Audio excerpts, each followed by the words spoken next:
Good night, itchy eyes. Good night, sudden sneeze. Good night to your symptoms of allergies. Xyzal is the allergy medicine you take before bed. It provides powerful relief while you rest your head. Not just all night, but all the next day. Xyzal keeps working, keeping allergies at bay. And without those annoying symptoms disturbing your rest, you can wake up the next morning feeling your absolute best. Remember, be wise all, take Xyzal. At night. Auto insurance can all seem the same until it comes time to use it. So don't get stuck paying more for less coverage. Switch to USAA Auto Insurance and you could start saving money in no time. Get a quote today. Restrictions apply. USAA. The Tudors Dynasty Podcast. Hello and welcome back to the Tudors Dynasty Podcast. I am your host, Rebecca Larson, and today I'm welcoming back to the show again for the first time in a really long time, Michele Schindler. Michele, welcome.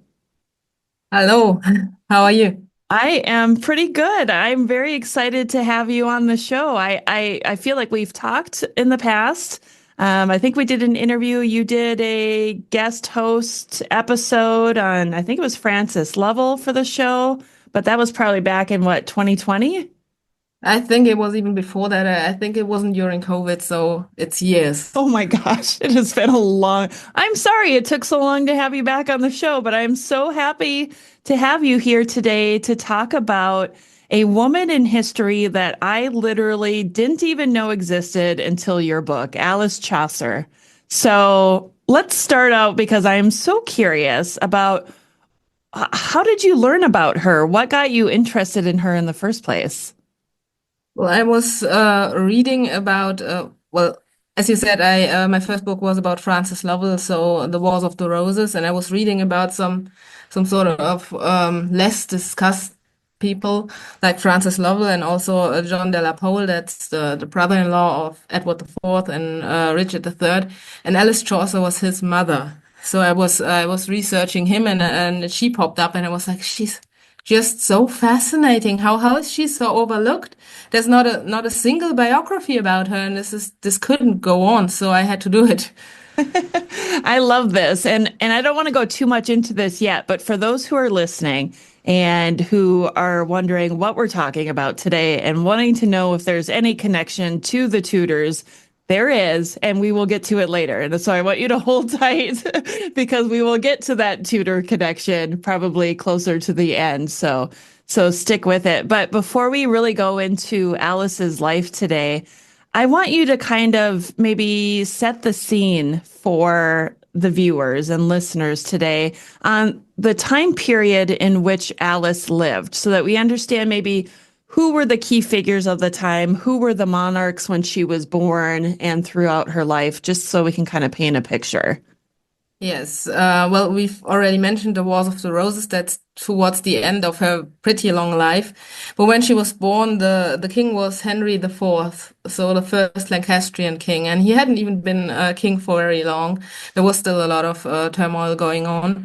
And she was actually somewhat tenuously, but still connected to Henry IV because Henry's father, that's John of Gaunt, was married to his mistress as his third and last wife, that's Catherine Swynford. And Catherine's sister, Philippa, was actually Alice's grandmother. So there was a connection there. Everybody's related. Everybody is related, but they're quite closely related at least. And her father and Henry IV were about the same age, and they would have known each other quite well. So that probably would have helped Alice in the first years of her life. John of Gaunt was actually quite interested in Alice's father, that's Thomas Chaucer, and his siblings. There are grants on record that he made for him and his sister Elizabeth. So it stands to reason he and Henry IV would have known each other even before Henry became king. And Thomas was quite an important man by himself, and he was not unimportant under Richard III. But after Henry IV took the throne, his race really started. So we can assume that probably Henry IV wanted somebody he knew and trusted in a position of power. So he started helping Thomas raise his statues, which was not quite as easy as you think because Thomas was a commoner. So Alice was actually herself born a commoner, which makes it even more impressive what she later went on to do and how important she became. She was born a very rich commoner, but a commoner. And well, and she was still only a very small child, not older than 10. She was married. Shall I go on already with that? Because it becomes kind of important, and that's before Henry V really comes into it. Yeah, I think before we go into that, and I do want to talk about all of that, of course, but before we go into that, I am very intrigued that you were able to find information to write an entire book on a woman from this time period because she was born in the early 15th century. And 1404, probably. yeah, so I mean, it's hard enough for Tudor times to find information about women, but you were able to find a significant amount of information about Alice. And I'm curious how that is or why that is. Why is there so much information about her out there?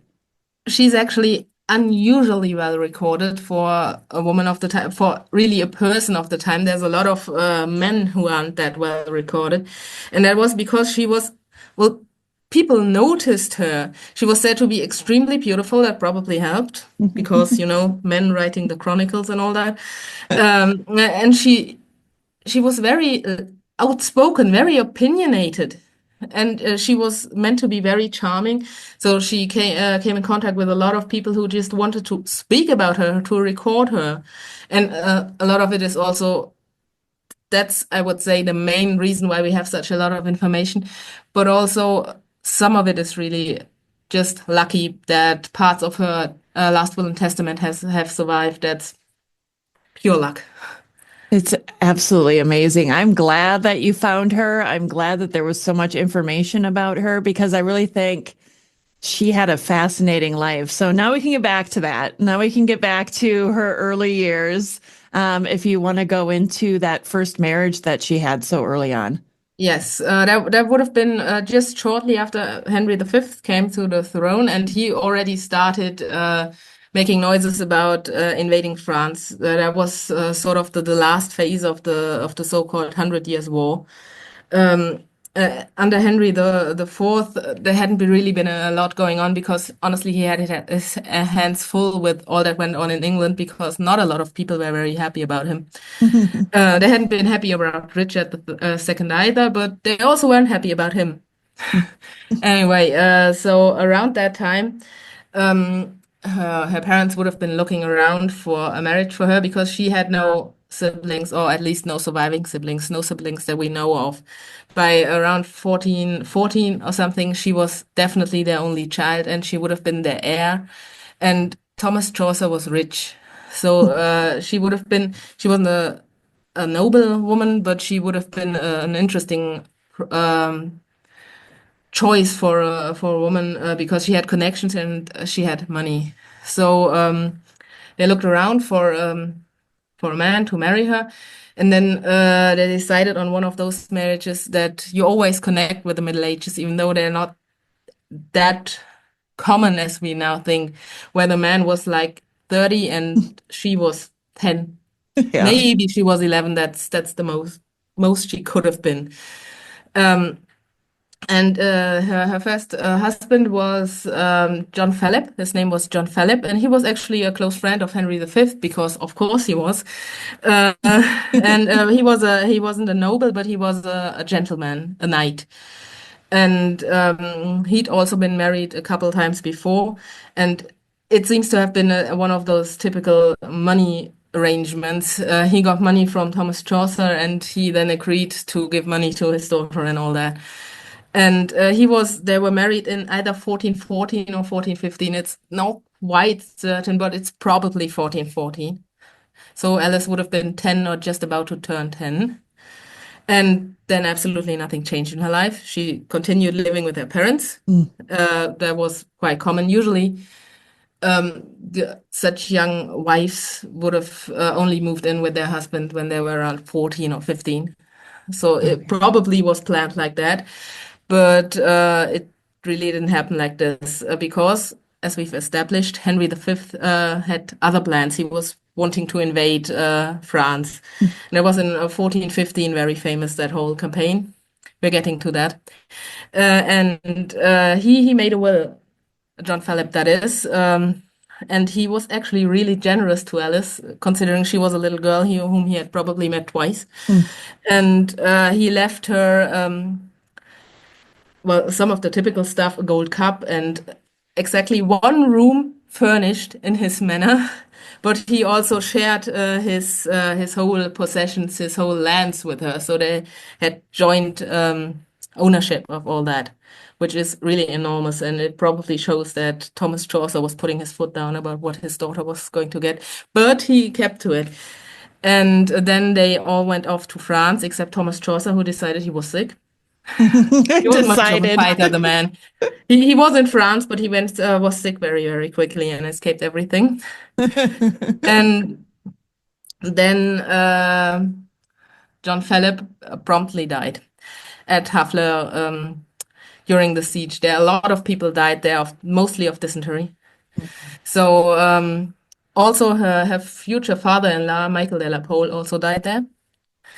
Uh, and Alice was then a widow at most 11 years old and a very rich widow, which is hard for me to imagine because I've got a niece who is around that age and a widow. It just doesn't jive. Right. That's so young. Yes. But she was a widow and she was very rich and she would have therefore become an even better marriage prospect. But for the next few years, we know pretty much nothing. She was 11 and then she wasn't mentioned. There's a couple of mentions of her in her father's household, and there is a suggestion that she was also in France with him a couple of times on diplomatic missions, and Thomas was showing her off. That's my daughter. Maybe he was looking around for another marriage, but we have no evidence, so this is just me guessing.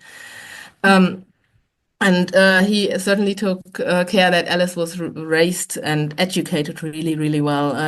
We know she knew Latin, she knew French, and she knew English. So that at least Wow. she had a huge collection of books when she was older. So there would have been a really good education there. Though, of course, we don't really have a lot of details. When she was later responsible for her own son, she had Education for Princess, I think it's called. I'm not quite sure. Maybe it's Virtues of Princess, something like that. Translated for her own son and saying that she had a similar education. And this book was actually used for the future Edward V and Edward of Lancaster for their education. So she was basically raised as royalty. It was easy to imagine her father just spoiling their kid. Okay. So, did any of this have to do with the fact of who her grandfather was? Because we haven't even touched on this yet. I think this is fascinating. Probably. Well, Alice never met her grandfather, that Geoffrey Chaucer. He died around 4 years before she was born, and he died in 1400, and she was born in 1404. And but certainly her father also had connections into the literary scene for obvious reasons because of that. And he also had a lot of poets in his circle, in his household. John Lydgate, for example, who later on would dedicate one of his works to Alice, actually. Mm. That there may or may not have been because her second husband, we are getting to him later, asked him to do that for her because, as everyone whom Alice ever met, he was intent on spoiling her. I have no idea how she did it, but I need her tips. I Um, know she sounds quite amazing and alluring, maybe is the best word. yes, definitely. So anyway, she would have had a lot of that around her from early childhood on. So probably her father thought that her knowing a lot of languages, a lot of words, that was something that should be supported. Yeah, I love that. Okay, let's continue on with her story then. So she is a wealthy widow. Her Yes. father is possibly taking her to France with him, maybe looking for some marriage prospects. What ends up happening?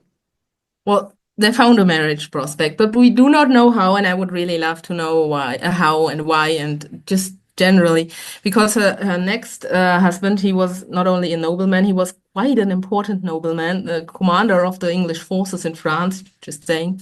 That's the Earl of Salisbury, Thomas Montague. Um, he was he was seen as a really, really strong and admirable warrior type. He was even praised in French sources, which you wouldn't exactly expect given that he fought against them. Right. So he was a very important man. He had already been married and he had a daughter who was only like 3 or 4 years younger than Alice, and she was also called Alice because of course she was. That's Alice Montague, who was the mother of the future Earl of Warwick Okay. and also the first woman to be attainted in England. So she was quite important herself. Oh, wow. Oh, that's That's a another very important story. family right there. Yes, that's fascinating. Sister-in-law of Cecil and Neville, just saying. Um, so yeah, we're getting into these sorts of connections quite early. And well, we do not know why this man chose to marry Alice because he was a nobleman and he was rich and he was important. So we assume he probably could have found a better match, at least nobility-wise, than Alice, and probably even somebody who was at least as wealthy. So no idea. Maybe were introduced to each other, and he decided, why not? I already have a daughter. What about it? We don't know. Yeah. Well, was he looking for a son? Probably, but a more noble woman could have probably given him a son. Again, we do not actually know if may have had short-lived sons before that. Okay. He only got the earldom, I think, in 1420 because his father had been a rebel against Henry IV, and well, he got his earldom back then. So maybe before that, a short-lived son wouldn't have been recorded. But again, it's guesswork. A lot of it is guesswork, sadly. Yeah. And he was older than Alice as well, too, right? Yes, I think it was around 16 years. Yeah. Wow. So when they married, this was around a year or two after his first wife had died, in 1422, probably shortly after the death of Henry V. He died also of dysentery in August 1422, just after his own son was born, and then became the future not it, and then became the Henry VI. And Thomas Montague was in the group of people who was leading him home for the funeral. And it seems at around that time he arranged to marry Alice and they married then. So she would have been 18 and he would have been 34. Oh, So wow. they're both adults, even by modern standards, but there's still quite an age gap. Yeah, for sure. So, what kind of marriage did they have? What did it appear to be a happy marriage or just one of arrangement? Now, it seemed to be a quite happy marriage, actually. They lived together quite a bit, except he was often in France, so maybe that helped. He was a nice guy, but you don't always have to have him around. But we don't actually know. We know that he was, again, spoiling her quite a bit. There's recorded gifts of jewels and stuff, but maybe if you're marrying a rich nobleman, that's to be expected. Mm. Uh, and a funny anecdote I really like is that he had taken two oaths, the sort of oath that men at the time always did. If I survive this illness, I will make a pilgrimage to the Holy Land. And Mm. he had made two of those. And then after he had married Alice, he somehow appealed to the Pope to cancel those oaths if he gave a lot of money to the Pope. And it worked. And I'm just imagining just what he told the Pope as to why, because that's not recorded. No. Just it coincides with him marrying Alice, and like a year afterwards, he canceled those oaths. Oaths, I have no idea. plural Yeah. of. This fat. I just like from what you've said already about Alice, I just picture her as this like gorgeous woman, very intelligent, with charisma, who guys just couldn't resist her. That's definitely the case. At least we also know when she was then married to Salisbury, she was also in France with them a lot. And there's a quite famous incident that happened at the marriage of two Burgundians. I forgot their names, but it doesn't matter. Uh, it was a big thing. A lot of nobles were there, Burgundians, yeah, Frenchmen and English. And Philip, the Duke of Burgundy, was also there, and Philip was a bit of a ledge. But there's a there's a there's a couple of sources, but I always use Fenner because he was there, it seems, and he was just going on how hot Alice was, and she was very beautiful. She was very beautiful, as I have said before, at least 3 times, and. Then he reported that Philip also thought so, and even though her husband was there, decided he would hit on her, and she just sent him packing because that's what you do if you're a commoner born woman who the Duke of Burgundy comes. As I say, she was outspoken, but it's interesting that none of the sources ever blamed her. So you would think that with the medieval sources, what was she doing? Why is she leading the man astray, sort of thing? But it didn't happen. But as you might imagine, her husband was just a little bit pissed off at Philip, Duke of Burgundy. So yeah, there was a bit of a rift between the English and the Burgundian forces after that. She could have started a war. He could have, but maybe if he'd stayed with his being annoyed at them, he wouldn't have died so early. Yeah. Well, she lost two husbands to dysentery. No, she didn't. It's worse.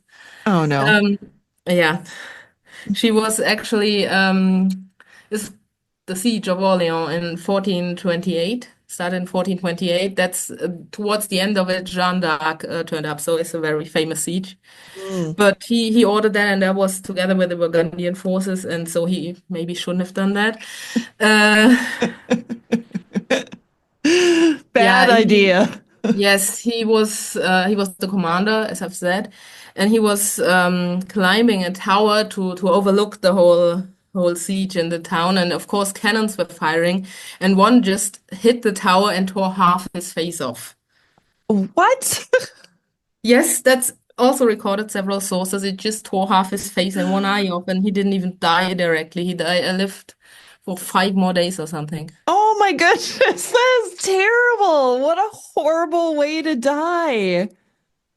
Yeah, it's even dysentery is better. I was just gonna say, I don't mean to laugh. I think it just caught me off guard. I wasn't expecting that that was going to be the way that he came to his end. Holy No, cow. it's quite horrible, yeah. Yeah. And it's interesting that they recorded it as well, with the detail like that. It Well, must, I suppose a lot of people would have seen it, and he was, as I say, a very important man. Very, yeah. very famous, very important. Holy And of cow. course, it may have very much changed the whole siege in what direction it went. So how did it end? For those who don't know, how did this battle end? In loss for the English. It's not a battle, it's a siege. It went on for a month, and then in I think it was May 1429, the France sorry, the French force got a special weapon, Jeanne d'Arc, the Virgin, the Witch, they called her a lot of names. Mm.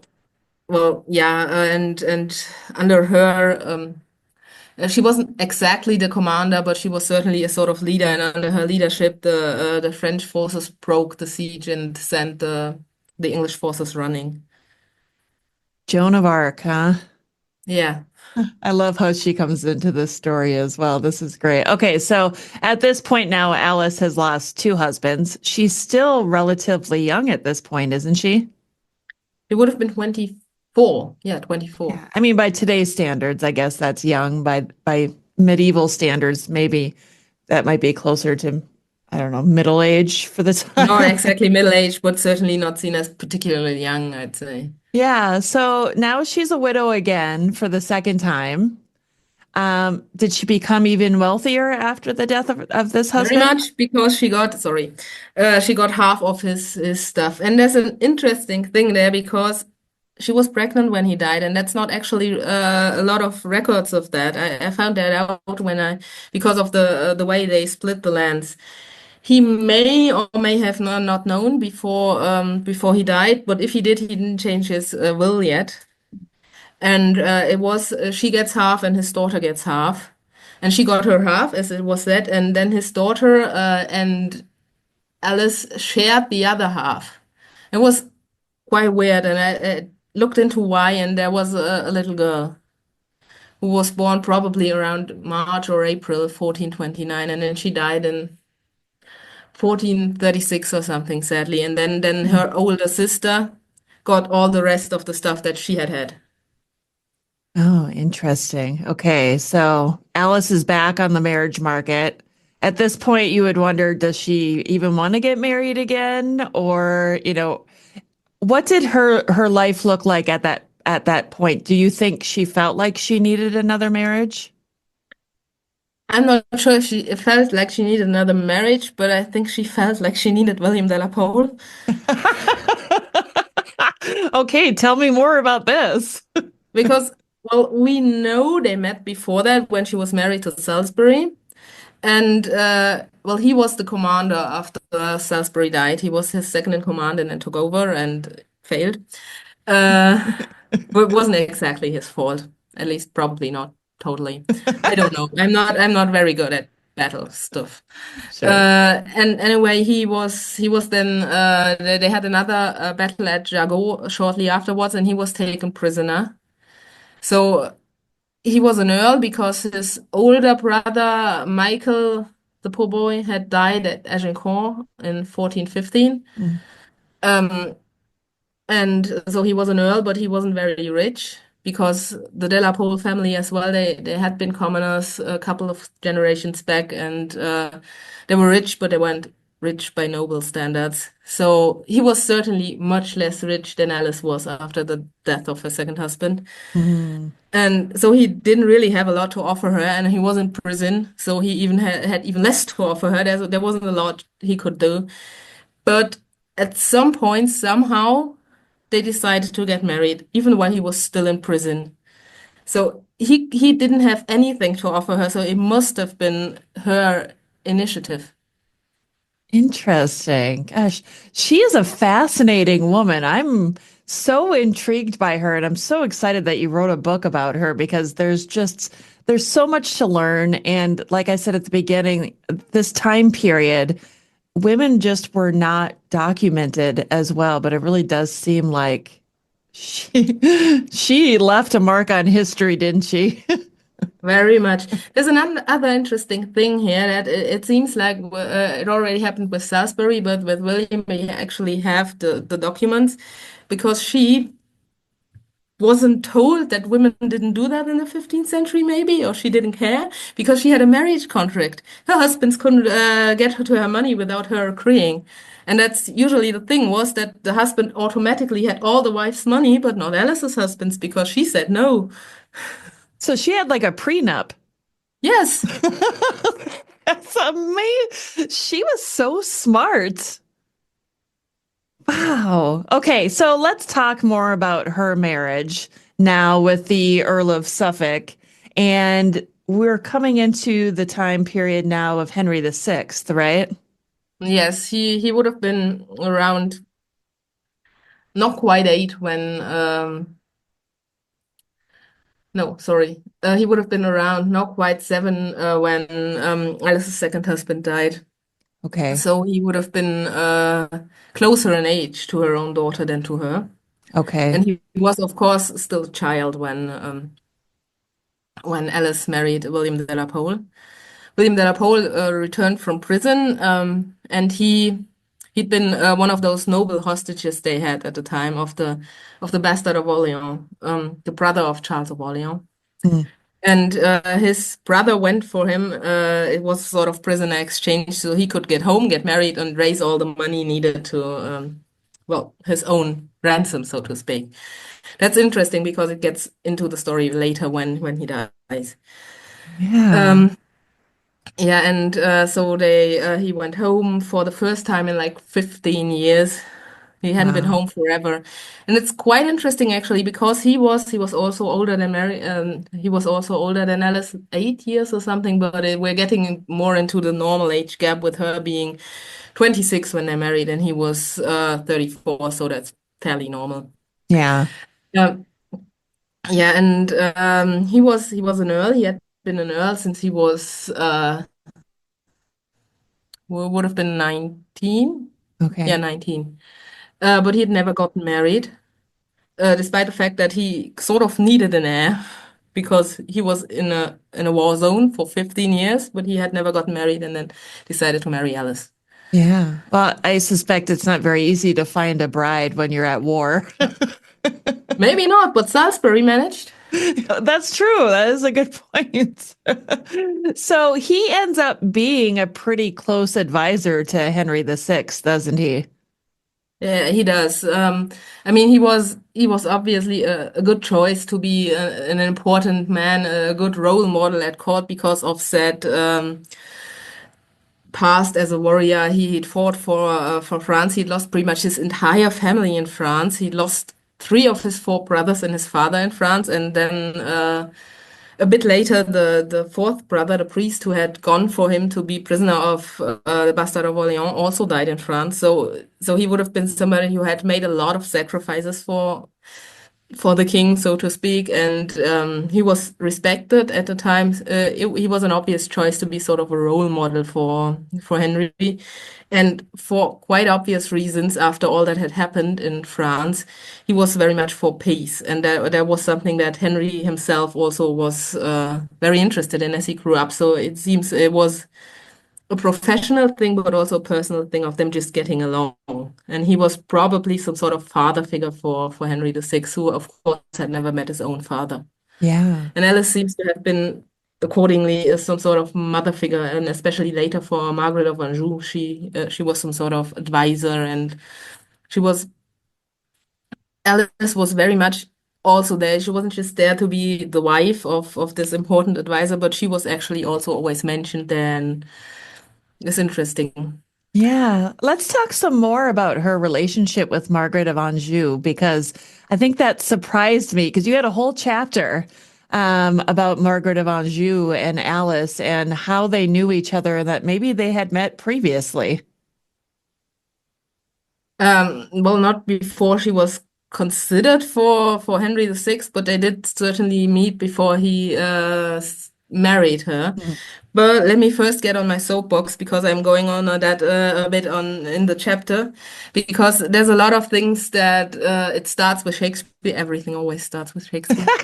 Um, where there's this idea that William and Margaret had some sort of relationship, or at least he wanted to, whether or not to manipulate her, we don't know, except of course she was 15. Um, so that's a bit quick, but most people don't work that out, and I think she's about 36 in Shakespeare, so yeah, and it's always a lot of this relationship between these two women is always seen through this man, and I just do not see why. Because Always. it's not William was a great guy, but he's not that important right there. There's a lot of that, even in modern books, where she was close to Alice because she wanted to be close to William or something, and there's just no evidence for that. I mean, of course it happens, but not in this case. It doesn't.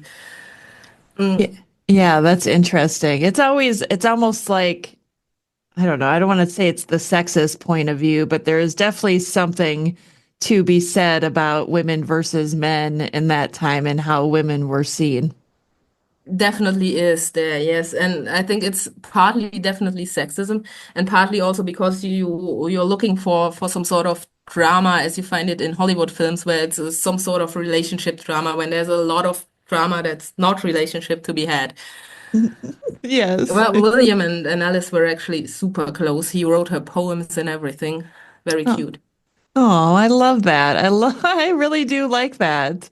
So, I mean, You said that Alice could have been seen as some type of advisor or maybe a close friend to Margaret of Anjou. Yes, I mean, of course, Margaret was the same age as her daughter, who had sadly died. So it would have probably not been that sort of friendship where you are eye to eye. But she was certainly an advisor. There's a lot of evidence that Alice showed her a bit of the ropes of the job and explained to her who was what and why, as you might expect. And of course, there's an interesting anecdote again. Alice was together with William de la Pole, of course, in France to negotiate the marriage. And then they were there when they actually married. And Henry VI didn't actually yet marry her in France because there was the thing that also later happened with, I think it was Henry VIII's sister Mary, where there was this proxy marriage before she went to England or before Mary went to France, just to make sure it's all settled and nobody can prevent it anymore, which was important in that point because the marriage contract wasn't a very popular one because England lost a lot with that. Mm. So that it had to be done. And then William stood in for Henry VI, and Margaret was stood in for herself, obviously. Yeah. And then they had this sort of processions where she was shown to the population. And as you might expect a 15-year-old girl to be, she got so nervous, she got a bit sick, and she couldn't be in that one procession. So Alice stepped in, as you would expect the commoner to do. She wore all the royal stuff, the clothes, the jewels and everything, and just waved to people a bit, as you do, and just stood in for her. I'm so glad that you mentioned that anecdote because I was just going to bring it up and ask you to tell that story because that was fascinating to me to think that Alice was able to do that and what an honor to be able to sit in for your queen. But like, did the subjects have any idea that that wasn't Margaret?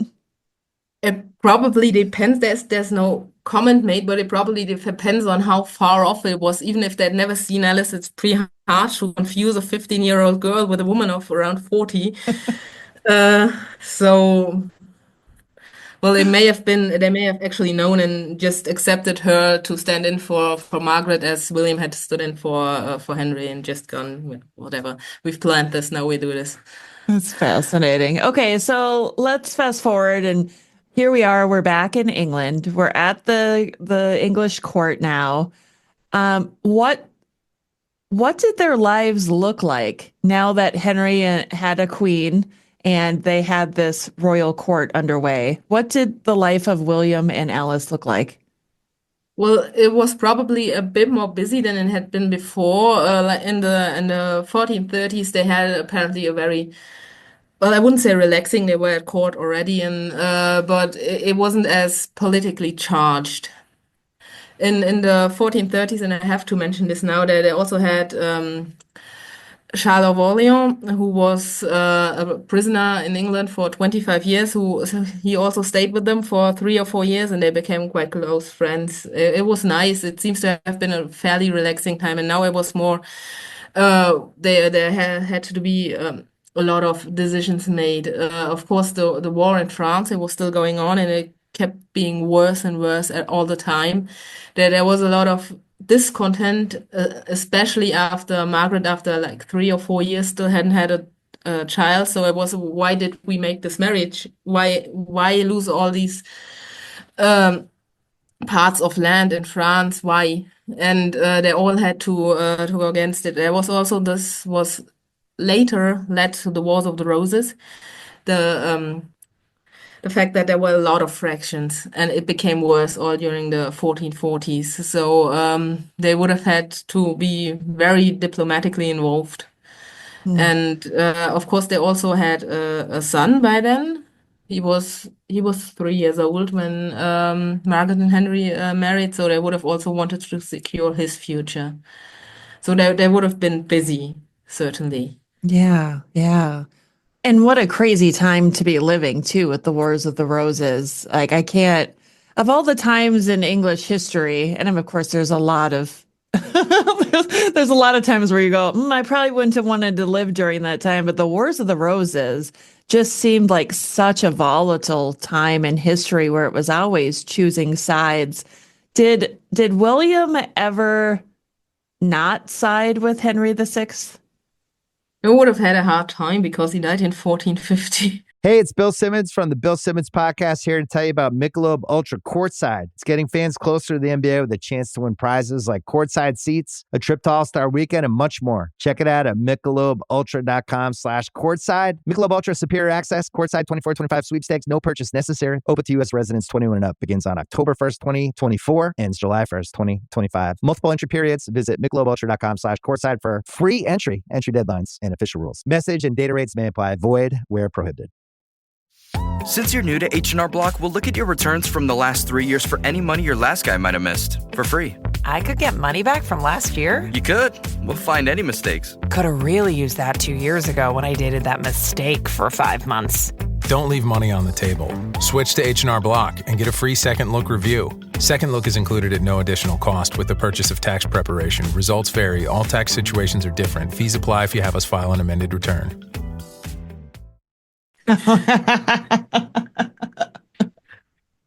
Okay, well, let's talk about that then. What happened to William? Well, as I say, there were a lot of fractions and it kept becoming worse and worse. And there's a lot of evidence that in around 1448, and when Henry made William a duke, and the dukes were almost always before that, if not always. I don't know if William was the first non-royal duke, or if he wasn't, he was certainly one of the very first. Oh. And that didn't go over so well because, first of all, it seemed like choosing blatantly a side in the whole fraction thing, which as a king you probably shouldn't do. And secondly, as I said, William himself wasn't of all that impressive ancestry. So a lot of people were going, usually it's a royal thing, and now you give it to this. He's more or less a wool merchant. Well, his grandfather was anyway. Yeah. His grandfather wasn't. I think it was great-grandfather, but what does it matter at that point? Yeah. And there was this massive smear campaign, and we do not actually know who is behind it, but it may have been Richard, Duke of York, or Duke of Somerset, one of those, or both. Yeah. But probably both because they didn't like each other either. So there was this massive smear campaign, and it kept being worse and worse. And then in 1450, at the very beginning, then Henry couldn't do anything anymore, and William was charged with treason. And it was an extraordinarily volatile mood in the country. At one point, one of William's servants and a horse were caught by an angry mob, and they were tortured to death, including the horse. What? Oh my gosh. It just gets worse. Yes, it's violent. Oh my. Yeah. So anyway, Henry probably knew that even if he released William, then he would just be killed. So that there was this trial, and he was actually not found guilty of treason, but he was found guilty of a lesser charge and banished to exile for 5 years. And this was almost certainly the best Henry could do, get him out of the way until everything blows over and they will forever found someone else to be angry at. Yeah. But people weren't quite happy with that, and he was intercepted on the way to exile. His ship was intercepted, and he was given a mock trial and beheaded. Oh, and his ring stolen. And well, somebody had to get the formerly royal ship to intercept William's ship and start that. So it wouldn't have been an angry mob without anyone behind it. But who was behind it, we can't say. I mean, it was probably Richard of York. At least William's son seemed to think it was Richard of York, but we can't say for certain. But he was dead. There's quite a good description of it in one of the Paston letters. Wow. Wow. Just so much tragedy during this time. And then here we are again. Now Alice is a widow for the third time. and not in a good position. After the second time she was widowed, she was the widow of a highly respected man, and this at this point she was also accused of treason. Hmm. Not officially, because Henry didn't do that, but just shortly afterwards, the Jack Cade rebellion happened. Some people, I think Matthew Lewis, for example, say this is the first bit of the Wars of the Roses, really. Hmm. But even if it wasn't, it was just about to start. They had this rebellion, and they had all these demands against some of William's men and one woman, and that was Alice. She was the only woman they picked out there. So this also says a lot about how she was seen, how important she was seen as. It's Of course, the rebellion was beaten down, and Alice was neither banished nor otherwise punished, but it seems that at that point she decided she needed to step back a bit and try and get through all this safely with her son. I'm fascinated and I'm curious also. Her, oh, what am I trying to say? Alice seems to just have had this reputation at court, and like you said, she was attached to this rebellion, and I'm curious, was she ever like did they ever call her a witch or anything like that, like other strong women of that time? They call her another name ending in itch, but not a witch. All right, I got you. I got you. I'm following you there. All right. Well, that's interesting because, of course, I immediately think of somebody like Elizabeth Woodville or Jacquetta of Luxembourg and that whole thing. It's like you get some beautiful, powerful women, and that's the first thing that they do is throw that label on you to try and get rid of you. I have two theories on that. The first one is probably not enough in itself, but there was never any attack against their private life. There was against Jacquetta, for example, and never against Alice or William because doesn't seem to have been something. And the second one is she was connected to the very, very powerful Nevilles Hmm. because her stepdaughter Alice Montague was married to them, and they were on the other side. Basically, they were the Yorkist side, but they were still at least on friendly terms with her, and she might not have taken it very nicely if somebody suggested that her father had been bewitched. Yeah. So they probably stopped at that. Oh, this has been so fun. Okay, so I promised at the beginning that we would bring this full circle and we would talk about the connection to the Tudors. And I think now is the perfect time, now that William has died, for us now to look at his son and who his son ended up marrying. Yeah, his son, John de la Pole, he was originally, well, we start at the beginning when he was around 2 years old. His parents were given the wardship of Margaret Beaufort, the future mother of Henry VII, and they ignored it. Just nothing. Absolutely nothing happened. Then 2 years later, they bought the wardship of another young girl. That's uh, uh sorry, Anne Beecham. That's Mm, the niece of the Earl of Warwick, and she lived with them, and she was meant to marry little John, but she died in at the age of around 4 of something that kids died of at the time. yeah. And nobody ever blamed them for it, so we assume it was just something obvious because that was another thing people liked throwing around if they. Mm. So shortly before William was killed, and they saw that they were losing power, even no matter what Henry VI could do, and they tried to secure the marriage to the future of little John. They married him to Margaret Beaufort. Oh, you Thing did. before that happened, and after William died, their mother, so that's Alice and Margaret's mother, also called Margaret Beaufort just because. They had three names altogether. They wrote to the Pope and said they wanted this marriage to go ahead, which it did for 3 years. And then when John was 11 and Margaret was 10, or maybe Margaret was 9 and John was 10, they were just 7 months apart. The marriage was cancelled, and Margaret will go on to marry Edmund Tudor. That's Yeah. obvious that we have a Tudor. And John would then go on to marry Richard of York's daughter, his second daughter, Elizabeth. Yeah. The original Elizabeth of York, if you want. Yeah, yeah. Oh, Michelle, this has been so fun today talking about Alice and her life.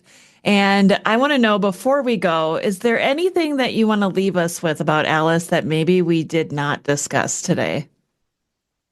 I think we pretty much discussed it all, except one thing. One thing, sorry, we have to circle back on that because Alice died in 1475 Oh, yeah. at 71, which is pretty old for the time. So she lived through quite a lot of the Wars of the Roses, and she managed single-handedly to be respected by both sides. Wow, that's impressive. She really was quite the impressive woman for her time, wasn't she? Yeah, she was. I'm surprised she So, wasn't burned as a witch or something. well, she had the nice contacts. If you Yeah, burn her as a witch, then somebody is going to get it. She even had contacts in France. it's all about who you know, isn't it? Yeah, it always is. Well, Michelle, thank you so much. And if people want to go out and get your book, where can they find it? Well, it's probably in any bigger bookshop and of course on Amazon. The Amberley Publishing website should have it on under their books. And if somebody wants to ask me, I'll find him one. Can even sign it. I love that. And the book is called Who is Better Than a Good Woman, right? What is better than a good woman? Oh, I wrote it down wrong. Let's do it again. That's a quote from Geoffrey Chaucer. It is. I was going to It ask is. you about that too. What is better than a good woman? Where did I get who? I must have been writing that down really fast. Probably. So you not only have that book, but we also mentioned the one on Francis Lovell. Let everybody know what that one's called as well. That one's called Love Our Dog. Um, yeah, Life Perfect. of Viscount Lovell. Okay. And if people do want to reach out to you and ask you questions, where can they find you? I'm on Facebook and I'm not calling it X, I'm on Twitter. And well, I'm also on Instagram, but I'm not really active there. I just watch cute dog videos. But I should be able to be found, especially on Facebook. Okay, perfect. Well, Michelle, thank you so much for coming on and sharing your knowledge with us today. And thank you for having me. And that concludes another episode of the Tudors Dynasty podcast. Thank you so much for listening. If you love the show and would like to show your support, consider becoming a patron over on Patreon. That's patreon.com/Tudors Dynasty. Over there, you'll get commercial-free episodes, early access, and some patron exclusive content as well. If you would prefer to show your support in another way, head on over to my website, tutorsdynasty.com, and click on the shop to see some of the new merchandise that I have available. Thank you so much for listening. Until next time. The Tudors Dynasty Podcast.